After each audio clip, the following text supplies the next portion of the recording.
Ya, selamat datang kembali ke channel ini. Pada video ini kita akan membahas tentang bagaimana cara kamu membuat game online kamu lebih lancar. Tapi sebenarnya ide ini bukan muncul dari suatu masalah, tapi dari suatu hardware yang aku lihat pada saat aku lihat-lihat barang di Tokopedia. Namanya adalah Wearness. Apa itu Wearness? Nah, Wearness itu adalah sebuah PC sebenarnya, mini PC yang kamu bisa gunakan sebagai PC biasa, atau kamu bisa pakai PC ini untuk tugas-tugas tersebut. Nah, ini dia. Kalau kamu ya cukup biasa kelihatannya sih, terlihat seperti mini PC biasa.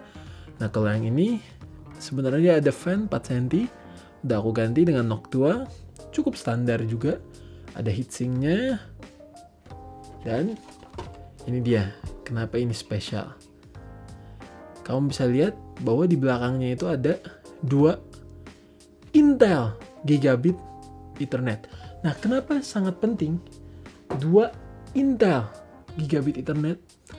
Karena PC ini kita akan gunakan sebagai router dari jaringan yang kita miliki. Nah, caranya itu gimana? Caranya cukup gampang, yaitu install aja pfSense.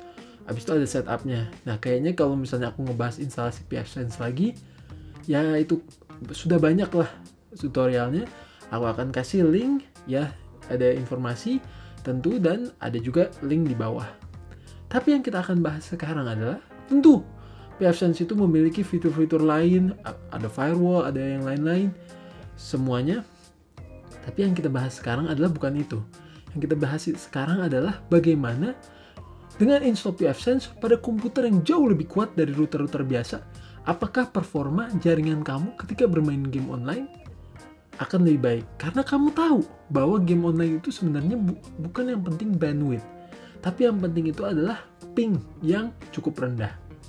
Oke, kita akan lanjutkan kepada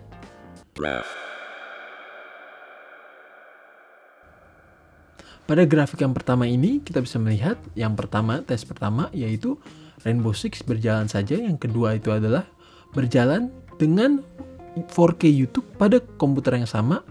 Yang tes ketiga itu 4K YouTube pada komputer yang berbeda. Yang keempat adalah 4K YouTube pada 2 komputer yang berbeda. Dua-duanya berjalan pada 4K.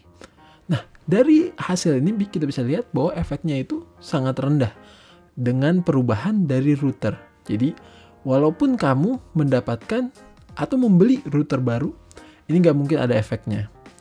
Oke, pada grafik kedua ini baru bisa dilihat. Pada tes kelima sebenarnya hanya berjalan 1 torrent pada komputer lain. Pada 1 torrent sebenarnya perubahannya itu nggak terlalu berbeda antara router TP-Link dan router buatan kita sendiri, pfSense. Pada tes ke-6 baru kita lihat dengan sangat jelas perbedaan, dan kamu akan berasa. Yang kamu harus lihat adalah top 10%-nya, dan yang kamu lihat adalah rata-ratanya. Jadi rata-ratanya itu jauh lebih tinggi, dan juga top 10%. Nah, ini dia yang membuat kalau kamu gamer adalah kesel. Kalau kamu lagi bermain, tahu-tahu suatu saat ping kamu tinggi banget, dan mungkin kamu mati ditembak orang lain, atau kayak gimana. Nah, ini dia. Sedangkan pada pfSense kita, performanya itu stabil. Oke, kita lanjutkan kepada kesimpulan. Kesimpulan dari video ini sebenarnya kita bisa lihat dari grafiknya. Kalau misalnya kamu lihat pada grafik yang pertama, kalau misalnya pemakaiannya itu ya cukup lumayan lah. Kamu bermain game, ada orang lain bermain game atau menonton video 4K, atau 2 orang lain menonton video 4K, atau kamu nonton sendiri video 4K sambil main game, itu kurang ada efeknya. Tapi pada grafik kedua kamu bisa lihat efek yang sangat tinggi pada saat ada 2 PC lain mendownload torrent. Nah, di sini dapat terlihat pada top 10% pingnya itu jauh lebih tinggi, lebih dari 100 ping, dan pada pfSense kita tetap stabil. Nah, itu dia kepentingan dari penggantian router ini, yaitu kestabilan dari network. Sehingga bagaimanapun load yang kamu berikan, performanya itu stabil, tidak fluktuatif. Nah, apakah ini worth it untuk kamu lakukan? Tentu ini tergantung dengan penggunaan dan banyaknya orang di network kamu. Kalau misalnya banyaknya orang di network kamu itu ya sangat tinggi, mungkin kamu small business, tentu ini bakal worth it banget. Karena pingnya itu akan ditekan banget dan performanya itu akan cukup tinggi. Tetapi jika kamu memakai ini untuk sendirian atau hanya berdua, dan kamu nggak benar-benar suka download torrent, ini kurang worth it sebenarnya. Dan masalah lain muncul pada implementasi pfSense. Walaupun banyak versi-versi lain dari router OS yang bisa kamu install pada komputer kamu, tapi salah satu yang paling famous atau paling banyak dipakai orang yaitu pfSense. Tapi pfSense ini membutuhkan beberapa hardware khusus. Seperti kamu membutuhkan biasanya Intel Gigabit LAN kalau kamu ingin performanya itu seenggaknya stabil.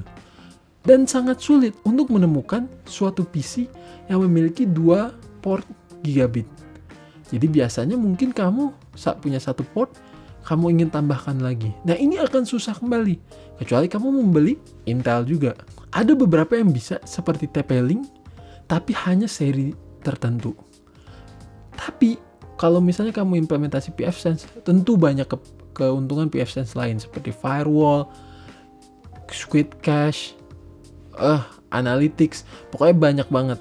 Nah, jadi ini tergantung seberapa peduli kamu dengan network kamu dan seberapa peduli kamu terhadap performa ketika network kamu dipakai sangat tinggi.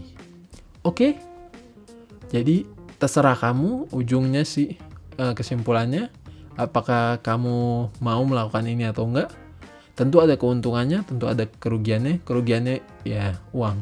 Oke? Ini juga terserah juga untuk kamu, untuk like, subscribe, dan komen kalau misalnya kamu ada pertanyaan atau apapun yang kamu mau tanyakan atau kamu ingin memberi saran. Terima kasih telah menonton video ini. See you next time.